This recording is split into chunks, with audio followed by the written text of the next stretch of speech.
Good morning, everyone, and welcome to the next Motec webinar. Today's topic will be an introduction to ref and sync triggering.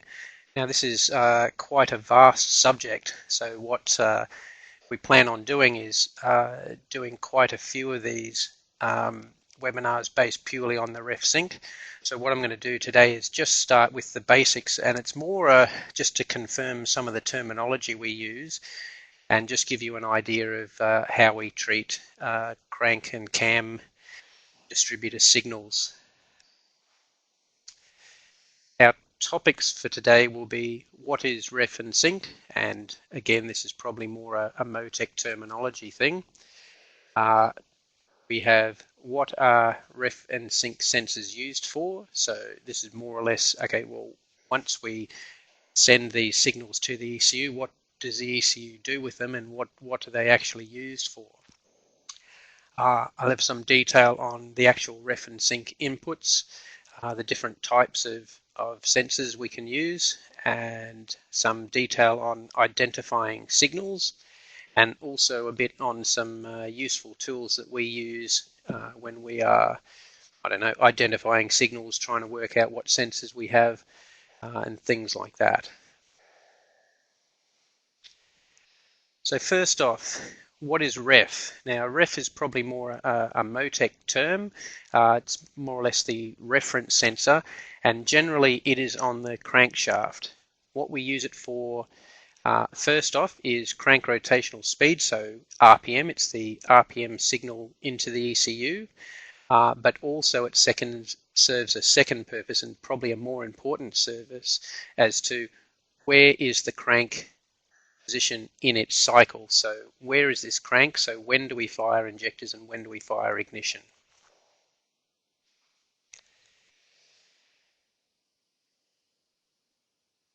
Just waiting for the screens to update here.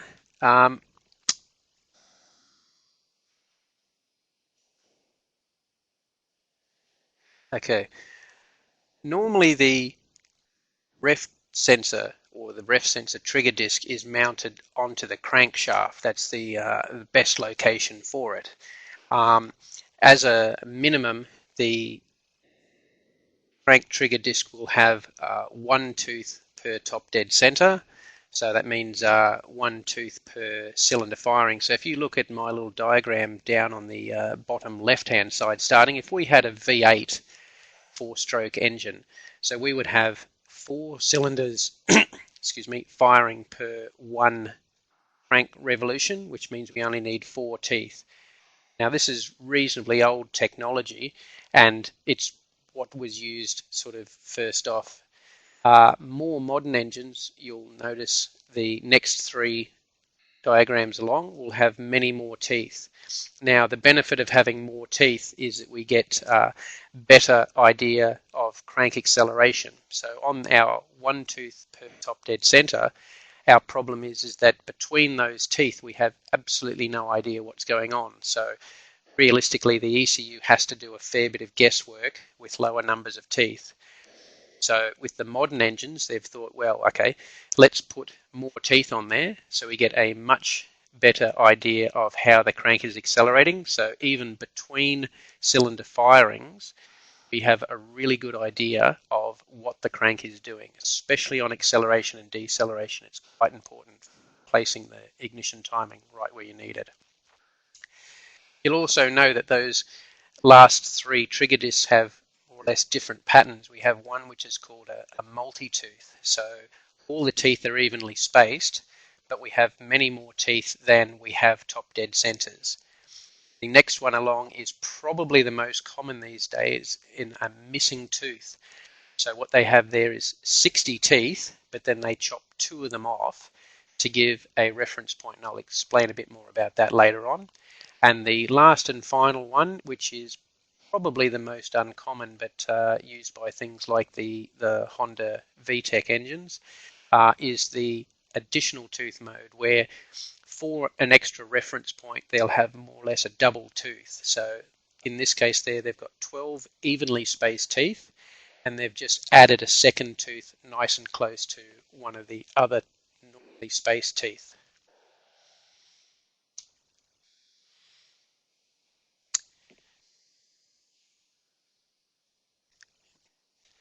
Okay, just waiting for your screens to update.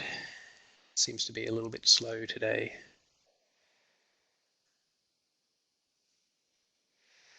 Okay, what is sync? Sync or synchronization, again, possibly another Motec term. Um, we use this sensor more or less as a cycle reference. So if we have a four-stroke engine, most of the time, or pretty much all the time, we will have the sync happening once per crank cycle. So on a four-stroke, that's two crank rotations for one cycle. So we'll have one sync tooth. These are not necessary for two-stroke engines. That's mainly because whatever the pattern is on the crank, the whole engine cycle is used up in that one turn. So we don't need anything that's going at half crank speed on a two-stroke. Another job that the sync is used for these days can be cam position for variable camshaft engines. So one, the sync has to give a reference to which part of the cycle we are on, and secondly, it has to also measure the physical position of the camshaft because it's moving around. So it does two jobs these days.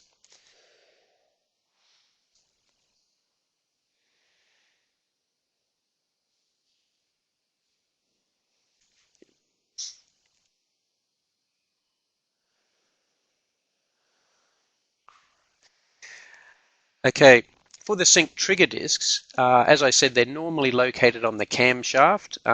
That's more common for this day and age in modern engines, but you would also find that they would be in the distributor on some of the earlier engines. You need at least one tooth per cycle for sequential injection on a four-stroke engine. You'll notice there on the left I have a simple single tooth, and this is pretty common on just about every sort of sequentially injected engine.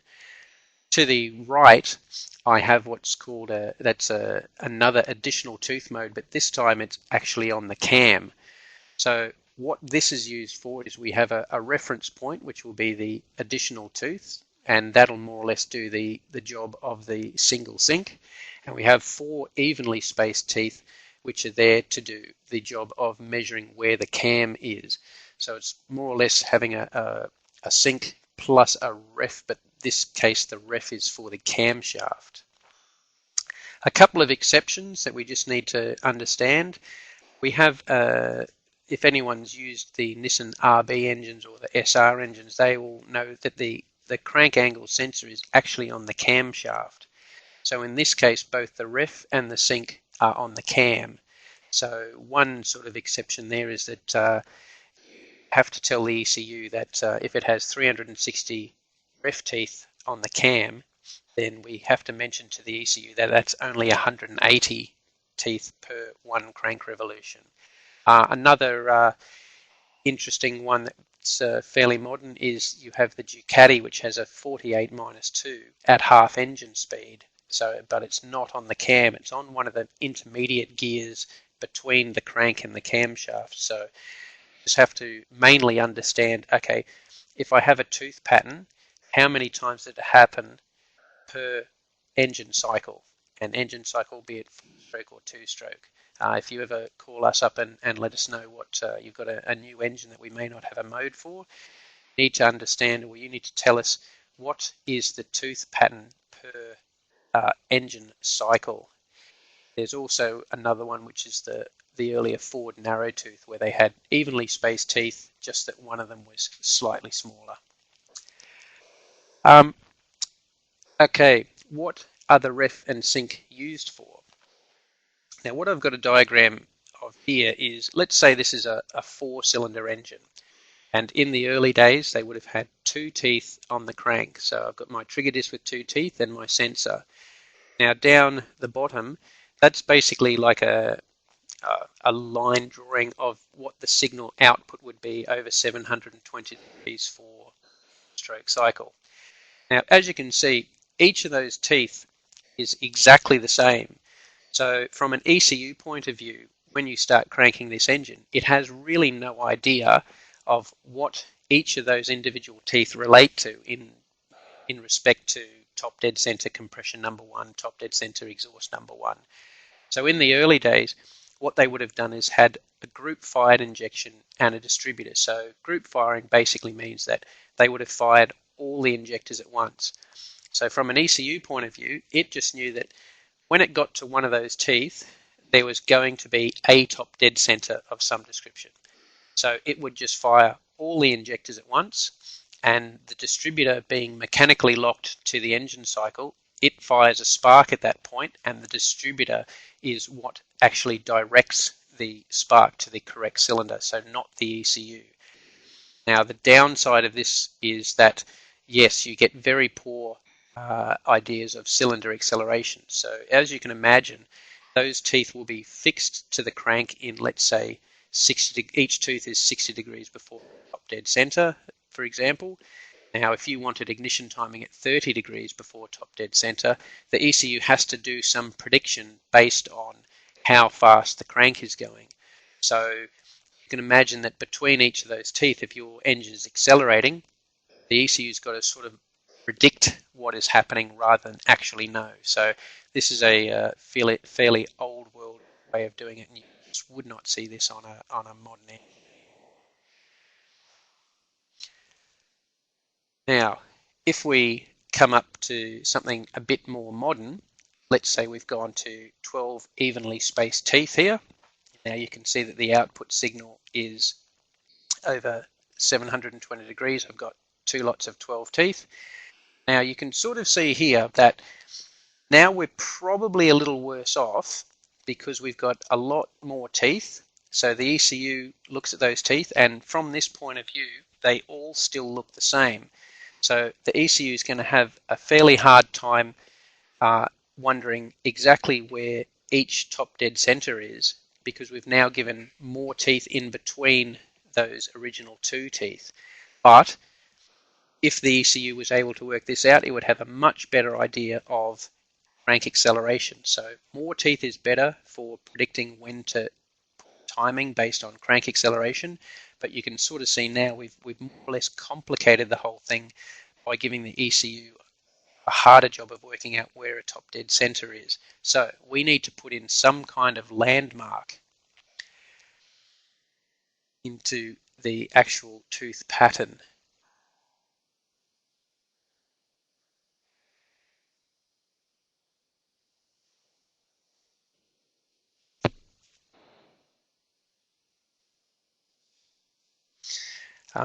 Okay, we seem to be getting a bit of a variation in how quickly these screens are being updated, so I apologize for that. But now that we have our next example, so if we need some kind of landmark, what they moved to, when they went from the single tooth per top dead center, they then tried another version where we put lots of teeth on, so again, really good for crank acceleration. Now, but we still need a reference to top dead center. So if we cut two of those teeth off, so now what we have is a missing tooth mode. You can see down on my output signal down the bottom, I have two nice reference points for the crank cycle. Now, it's still got a problem for four-stroke engines where I have the same reference point that happens twice per cycle. But the idea here is I can now tell the ECU where those missing teeth are relative to top dead center number one cylinder. Now, it doesn't know if it's compression or exhaust. Now, this leads into like some of the earlier injection ECUs where they would have what was semi-sequential. So based on that reference point, it could tell where top dead center number one cylinder was. Didn't know if it was compression or exhaust, but it would fire the injectors and the ignition for top dead center number one based on that reference point. And we have what's called semi-sequential or and waste spark ignition. So for every time the engine gets to top dead center, number one cylinder gets fuel and spark. Now, if it's on the exhaust stroke, then the inlet valve shut, so the fuel doesn't go in, and the spark just fires into a cylinder that's got the exhaust valve open. So it doesn't really matter. So we're better off than from having our single tooth per top dead center, but we still have something that's only semi-sequential. We can't actually go to sequential with this mode. So this is something you'd probably see late 80s, early 90s. And as with my last comment there, if you have a two-stroke engine, this won't be a problem because the crank only goes around once for a full engine cycle. So as soon as we see that missing tooth, if it's referenced to top dead center, that will be a top dead center compression. So that will work well for a two-stroke sequential, but not a four-stroke. It will only be semi-sequential and wasted spark at best. Moving on to what would pretty much be current these days, if I add in the second sensor and the second trigger disc on the camshaft, and this is our sync, you can now see down the bottom on my output signal, I have that single sync pulse there. So now, out of those two lots of missing teeth, I can now have reference to just one of them. And the idea is that with the Motec ECUs, we see the sync first, and then we use the sync to choose a reference point that happens after that in the cycle. So from this sort of setup, we now can have a specific pattern for 720 degrees. The first lot of missing teeth, the ECU just ignores that. The second lot of teeth, well, that's the one that's been referred to by the sync sensor. So if I move to our next page, you get a bit more idea of what the ECU is actually doing. The sync signal chooses a valid reference point, and we call this a index point. So in this specific mode with the missing teeth, we say this is the missing tooth event, or specifically the tooth that after it. That's the tooth we're really interested in. So for that to happen once a cycle, we use the sync tooth. So that happens first, and then the ECU goes, okay, I've seen the sync tooth. I'm just going to wind around, and the next time I see those missing teeth, that's my index position. So from there, I can tell the ECU from this specific event, it is so many crank degrees back to top dead center compression number 1. So now the ECU has an idea of where top dead center number 1 cylinder is, and more specifically which one's compression, and therefore which one is exhaust. So the ECU will only need to fire the injector and the ignition for cylinder number 1 when it gets to top dead center compression on the number 1 cylinder. We call this reference degrees the crank index position, and it's basically how far from the index tooth back to top dead center compression number 1 in the running direction of the engine. This will be covered in a bit more detail in later webinars, but like I said, we're just going to get through the terminology and give you an idea of what the ECU is actually doing in this webinar. And just for those who may not be using missing tooth modes, this is just an idea to show you on those even tooth modes and those additional tooth modes. The sync still does the same job, but it chooses a different valid reference point depending on the mode. So we tell the ECU, hey, look, this is an even tooth mode. So you can see that from the sync tooth, we choose the very next crank tooth as the index tooth, and then that will only happen once per 720 degree cycle. So the crank index position is from here back to top dead center compression number 1. And again, similar kind of job on the additional tooth mode down the bottom. We're actually looking for the sync, and then the next time that additional tooth happens. And just to be nice and specific as to how the ECU works, it sees the additional tooth, and then it chooses the very next ref tooth after that. So it's more or less one tooth after. So just something to be careful of if people are doing their CRIP calculations or their crank index position calculations. Okay, now for the actual inputs. there's two different types of signals that we can actually use, or two different types of sensors that are most common on engines, and even very old style engines and very modern style engines. They haven't really changed the technology too much. But when we talk about a hall sensor, the hall sensor output is more or less a nice, clean, convenient square wave. So it's more or less, if you want to use the analogy, it's just like a light switch. When the ECU sees a tooth, it flicks the light switch. When the tooth goes away, it flicks the light switch the other way. Now, just one thing to be very important to mention. If you have a look at where this signal goes to higher voltage and where it goes to lower voltage, I think a lot of people assume that that is more or less a voltage diagram of what the actual tooth is doing, but you have to be a little bit careful with hall sensors, because some of them, when the tooth is near the sensor, switch high, as in they go to their higher voltage, so maybe the light switch on, and some of them, when the tooth is close, they actually go low, so light switch off. So the polarity between two different types of hall sensors can be opposite, so you just have to be a little bit careful. What I would usually do on a car that I wasn't sure of is I would actually get the hall sensor in my hand and use a screwdriver or some other piece of metal just to check, okay, when the tooth is close, does the signal go high or does it go low? Another thing to remember is that this sensor is actually switching a path to ground for the ECU.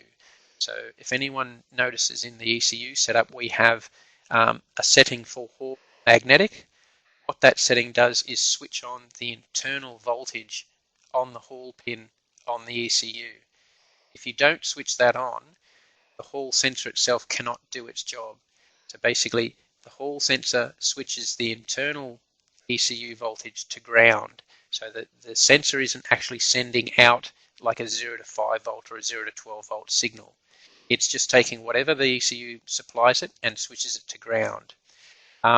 This actual output voltage may vary depending on the type of sensor you're actually using.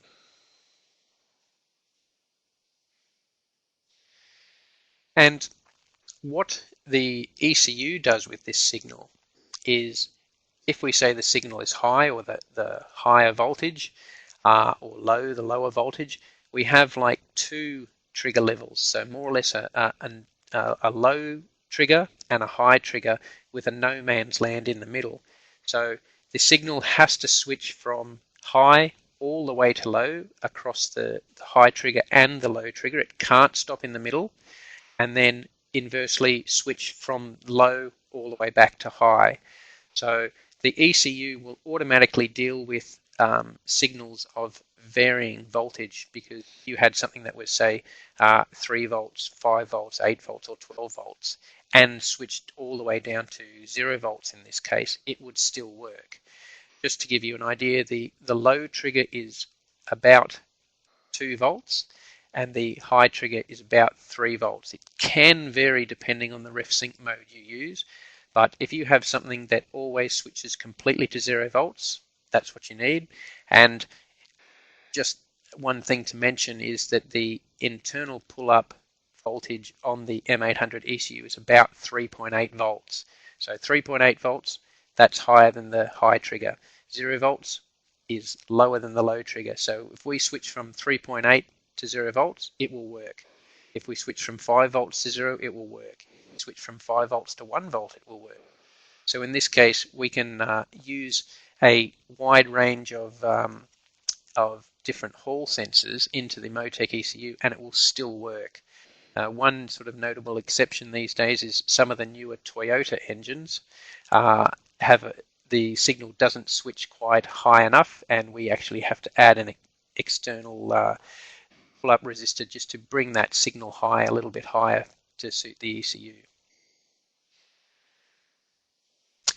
When it comes to magnetic signals, a magnetic signal is fairly different. What it actually is a representation of is more or less how fast is this tooth on the crank trigger or the sync trigger. How fast is it approaching the sensor and moving it away? Without getting into a huge amount of detail.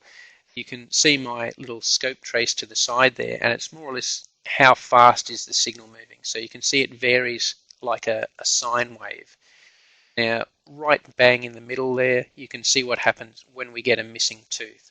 So if there's no teeth there, like a missing tooth gap, that means the tooth isn't moving towards or away from the sensor at any speed, so the voltage just stays at zero. 0 volt line is pretty much straight across the middle of that diagram. Another one for the keen-eyed viewer is that it has both positive and negative voltage. So as I move the sensor or the tooth towards the sensor, I might get a positive voltage. As I move it away, I get the opposite, so therefore a negative voltage. So this, like I said, it's a good analogy to think of this as how fast the tooth is moving towards or away from the sensor itself. Internally in the ECU, you need to make sure that the ECU is set to be magnetic, which turns off that internal pull-up that I was talking about that the Hall needs. Okay, another thing we should mention is whenever we talk about the amplitude of the signal, like how many volts it is, we always talk in half wave. So we're talking from the 0 volt line to positive. So it's exactly half of what you would measure from that signal from peak to peak, and that would be roughly about 4 volts half wave. You can see that the scale is 6 volts to minus 6 volts, and we're not using that. So if we were talking half wave or sort of representative, we would just be talking about the positive bit, which is just a smidge under 4 volts. And you can see along the top, if you watch this webinar again, we have the ref voltage is 3.944 volts. So that's what we'd be talking about.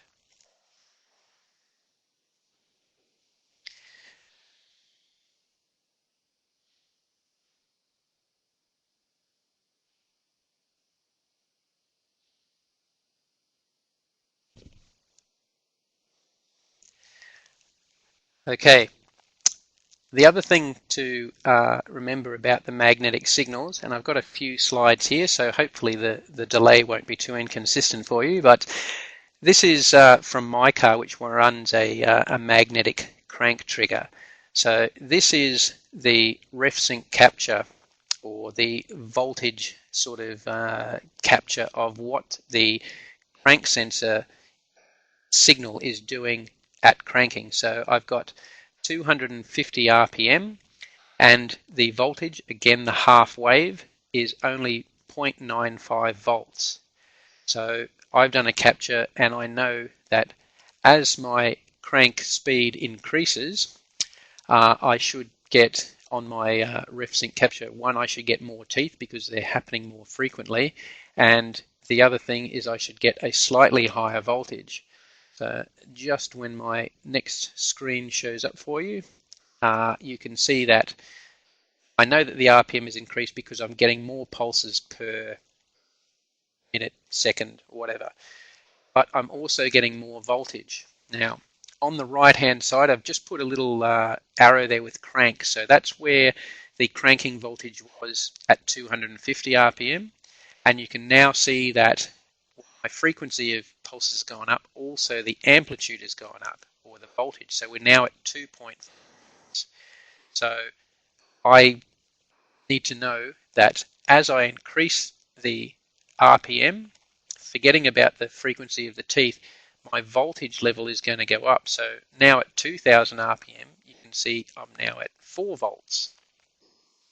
So the amplitude keeps increasing, and if I get to 4000 RPM, I've now got 6 volts. So the one thing we have to set in the ECU, and this will be covered in a future webinar, is that I can no longer have set trigger levels like the Hall sensor. We also have to take into account a more or less a moving trigger level, because the magnetic sensor will put out more and more voltage as the RPM goes up.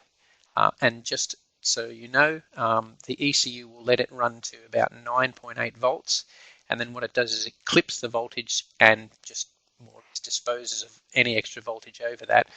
Things like Porsches, you can end up with 120 volts. ECU doesn't need that much, so it will clip it at 9.8 volts. But just be familiar with, I've got 3 or 4 different levels there. You can see cranking is low, 100 RPM a bit more, 1000 RPM a bit more, 2000 RPM a bit more voltage, and then 4000 RPM I've got 6 times as much voltage. So have to be aware of that.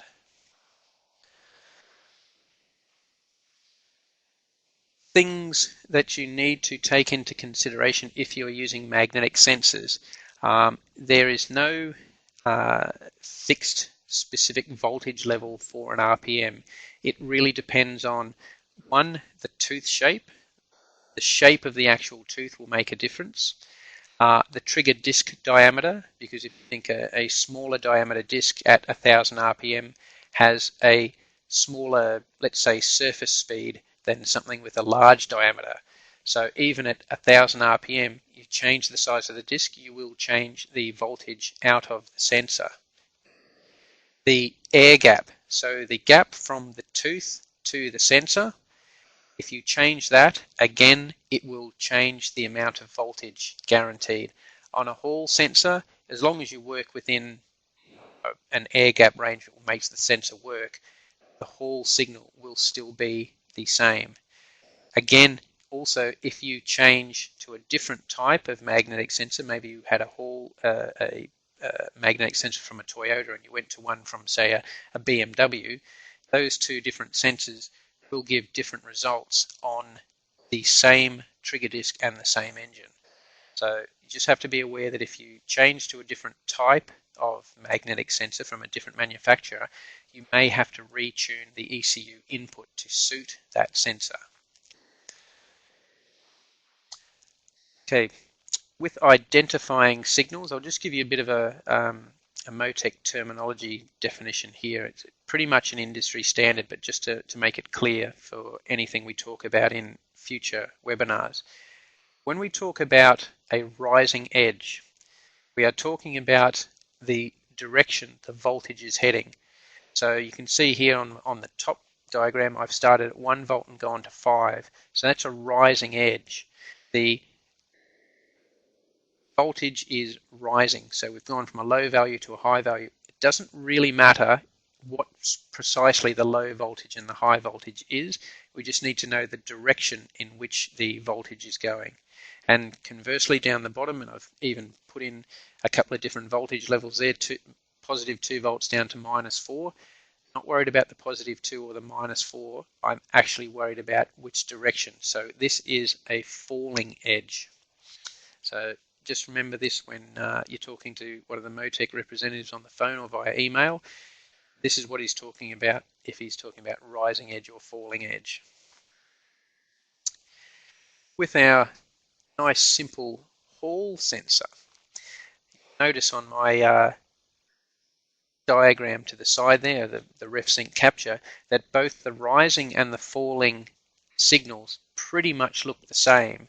So if you were to ignore the bits in the middle, like the high bit and the low bit, you would see that the signal's nice straight up and down. Realistically, the ECU can use both of these edges. So you can choose one or the other.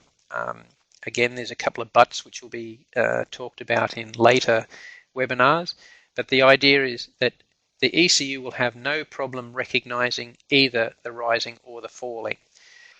You have to be a bit careful because certain edges may be specified for a ref sync mode. So if you've got, say, a new Gen 3 Chevrolet engine, which has a Hall sensor on the crank, and it's also 60-2, that needs one specific edge. The way the Hall sensor interacts, you use one edge, which will be the edge for anyone.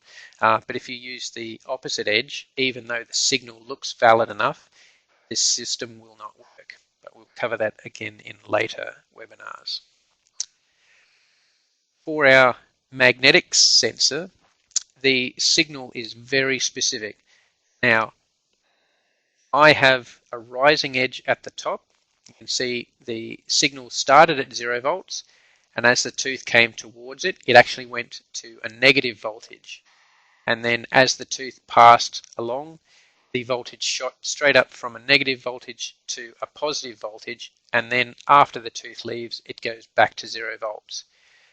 The part of this signal that the ECU is looking at is the most valid crossing of the 0 volt line. That's its trigger point where the tooth actually was. So for the top diagram, it has to be the rising edge. If you had a signal like that on your oscilloscope or in your RefSync capture, it can only be rising edge. You would not set a falling edge in the ECU. Conversely, if we had a signal that looked like the bottom diagram, that's a falling edge because you can see the most valid crossing of 0 volts, and it's the crossing I'm talking about. It started at a high voltage and went to a lower voltage. So that is a falling edge. Okay. Now, just for anyone interested, if you swap the wires, let's say you had an accident, you broke the crank trigger wire to a magnetic sensor on your engine, and you weren't sure how it was wired up before, and you just simply threw the wires in, a magnetic sensor will still work no matter how you wire it up. But if you get the signals or the wires back to front when you repair it, it will change the polarity of the signal. So if you break the wires to the crank sensor, you're not entirely sure of how to wire it up, just simply wire it up again, but you will need to check this with either the RefSync capture or an oscilloscope.